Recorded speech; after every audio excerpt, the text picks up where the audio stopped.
ഞാൻ വെറും ഒരു സാധാരണക്കാരനാണ്. എന്റെ ഭാര്യയും മക്കളും അടങ്ങുന്ന ഒരു കൊച്ചു ലോകം.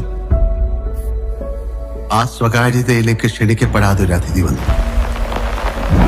ഞങ്ങളുടെ കുടുംബം ശിഥിലമാക്കാൻ കെൽപ്പുള്ളൊരു അതിഥി.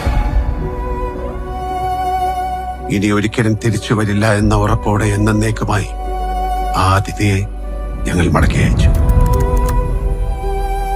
It's like a case that is closed, but will never close.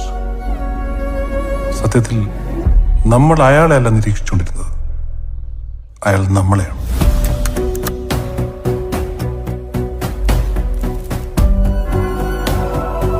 ജനിച്ചപ്പം മുതൽ തുടങ്ങിയതാണ് എന്റെ ഈ യുദ്ധം. സ്വന്തമെന്ന് പറയാൻ ആരുമില്ലായിരുന്നു. കഷ്ടപ്പെട്ട് അധ്വാനിച്ച് ഞാൻ സ്വന്തമാക്കിയതാണ് എന്റെ കുടുംബം.